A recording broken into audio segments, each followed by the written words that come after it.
2026 isn't a season, it's a mirror, a brutal, fluorescent, unforgiving reflection of what MotoGP riders truly are when all the excuses have been burned away by one man who refused to die, refused to disappear, refused to accept exile as destiny. Marc Marquez spent 4 years dragging a broken arm, 3 surgeries, a ghosted Honda project, a humiliated legacy, and the weight of an entire sport waiting for him to fall into silence. But silence was never his language. Fire was. 2025 proved it. A GP25 that swallowed Pecco Bagnaia whole turned into a throne for Marc. Ducati didn't sign a rider. They accidentally summoned gravity. 11 wins, 5 rounds early, a title sealed before anyone else learned how to breathe. Now 2026 arrives like a courtroom, and every rider stands trial.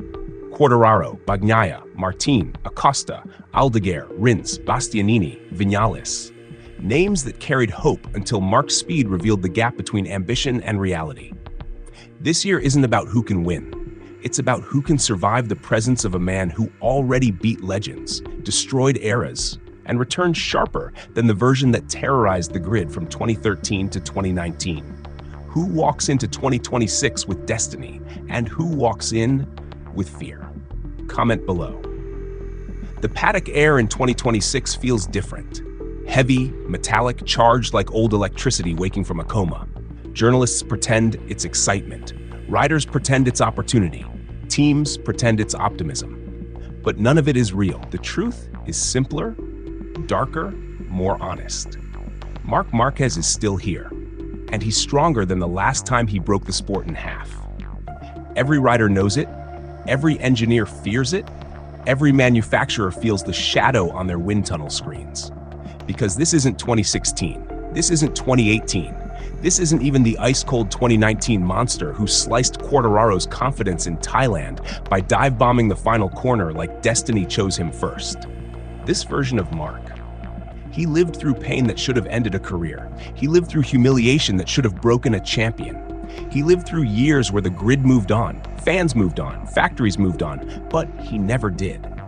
From 2020 to 2023, while everyone celebrated Mir, Quartararo, Bagnaia, Martín, the titles were real, but the context was louder. Marc wasn't there. His absence didn't crown new kings. It rented them kingdoms. When he returned in 2024 on a Gresini Ducati that wasn't meant to win races, he still dragged it into podiums from P13 and P14. He won in Australia after a start that looked like a war scene. He turned desperation into momentum and momentum into threat.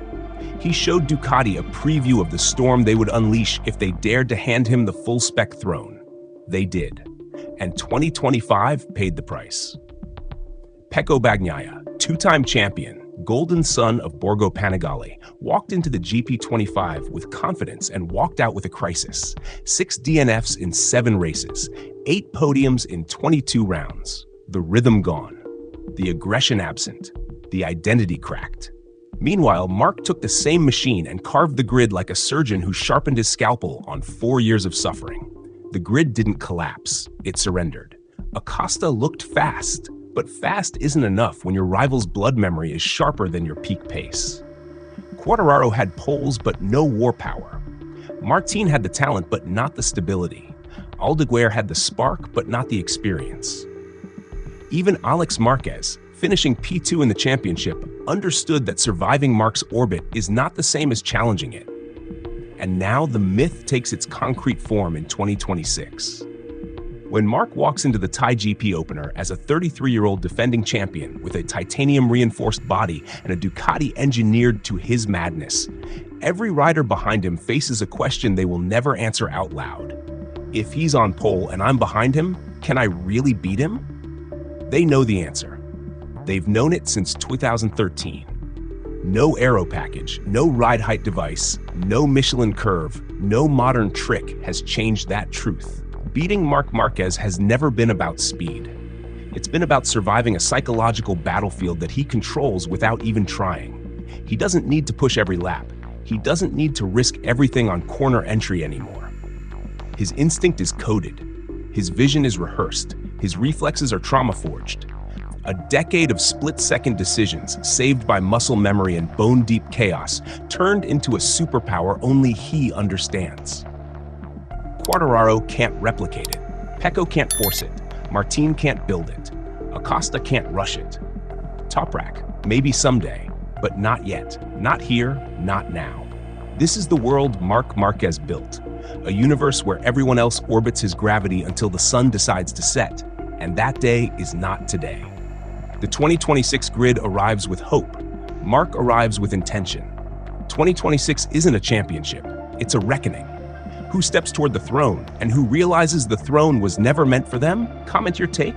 The war starts now. It begins as a tremor, a hesitation in turn entry, a missed apex, a half-second of self-doubt that metastasizes into full-season ruin.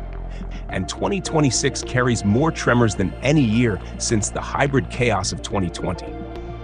But this time, the cause isn't regulation. It's not Michelin. It's not machinery. It is one man. The grid collapses because reality finally stops pretending. Marc Marquez is the gravitational law of this era. Everyone else is just negotiating with fate. The season hasn't begun, but the cracks are already visible. Some are technical, some are psychological. Most are both, intertwined like vines choking the potential out of riders who once believed potential was enough. But as a psychological confrontation between one man's permanence and an entire generation's insecurity. And when you strip the paint from the politics, the tire data from the excuses, the aero interpretations from the PR optimism, one conclusion remains standing in the dust. MotoGP has not caught up to Marc Marquez. MotoGP has learned to survive around him. That is the difference. That is the verdict. Because when the Paddock speaks about the 2026 fight, they don't mean a championship battle. They mean a spiritual test, a test of truth. Who among them can look directly at the man who crushed Rossi, outlasted Lorenzo, strangled Dovizioso's hope, cracked Quartararo's nerves, rearranged Pecco's belief, derailed Martin's trajectory, silenced the 2020-2023 title narratives, and not blink? So far, the answer is zero. Marc controls Ducati, not by power, but by precision. The illusion is that Ducati chose Marc. The truth is that Ducati was reshaped by Marc's presence. His adaptation to the GP25 wasn't just skillful, it was diagnostic. He revealed exactly where the bike was strong, where it lied, where it panicked under pressure, and where only a rider with chaos-born instincts could extract time. When technicians reviewed corner phase telemetry after Jerez, Le Mans, Assen, Red Bull Ring, Buriram, Valencia, they weren't just analyzing Marc, they were learning the motorcycle. They were learning the physics of violence. They were learning the cost of greatness. This is why Ducati now orbits him. He is their compass needle. You don't replace a compass, you build around it. Pecco's survival window is shrinking. Pecco enters 2026 with a silent contract clause, not written on paper, but carved into truth. Be fast or be gone. He is not fighting Marc for a title. He is fighting the system for relevance. Ducati no longer needs a consistent rider. They have a phenomenon. Pecco must reinvent himself mid-career, in an environment where one mistake echoes louder than an entire season of progress. The cruel verdict? He is not being judged against his past. He is being judged against Marc's present. No rider survives that comparison intact. Bezzecchi, Aprilia's first true sword. If any rider enters 2026 with upward motion, it's Bezzecchi. Not because he beat Marc, he didn't, but because he exists outside Marc's gravitational trauma. Unlike Pecco, Quartararo, Martín, Rins, Mir, Bezzecchi does not carry scars from being hunted by Marc in their formative years. His wins at Silverstone, Portimao, and Valencia in 2025 were not luck. They were a pattern. A rhythm of controlled aggression perfectly paired with Aprilia's high corner speed DNA. He doesn't need to beat Marc in war. He needs to disrupt rhythm, and rhythm is the one place where Marc occasionally bleeds. Bezzecchi won't dethrone the king, but he will make the king sharpen his blade.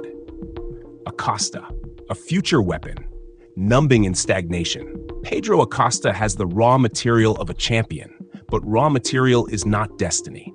KTM's mid-race drop, temperature-spiking rear tire, and inconsistent aero stability are costing him years, not races. By the time the 850cc era arrives, he may already be conditioned into caution. A rider this talented cannot afford to become patient. Patience is career poison. Marc wasn't patient. Stoner wasn't patient. Even Lorenzo's precision was built on violent self-belief. Acosta's future depends on a single question. Does he bend KTM to his will? Or bend himself to KTM's limitations? If the latter, his legend evaporates before it forms. The clock is already ticking. Fabio's talent is untouched. His ambition is intact. His frustration is nuclear. Yamaha is planning for 2027. Fabio is planning for Ducati. This mismatch creates a cold truth. No rider wins a title while dreaming of escape. And if Yamaha fails early in 2026, Fabio's collapse will not be loud. It will be quiet, strategic, inevitable. Toprak, the unwritten variable. Toprak does not collapse. Toprak disrupts. But his real timeline begins in 2027, not 2026. On the M1, he is learning, not conquering. But the grid knows, if there is one man whose braking instinct can challenge Marc's warforged chaos, it is Toprak. Not now, not yet, but soon. Marc Marquez enters 2026 not as a contender, but as a constant. The sport bends around him. The riders brace because of him. The future resets because he survived the past. 2026 will not crown a new king. 2026 will measure how long the current one can hold the throne while the rest of the grid ages, fractures, adapts, escapes, prays, or breaks. Everything leads to one final question, the only question that matters now. From now, where does this put them? The time will tell us. Comment below. Subscribe for more savage breakdowns.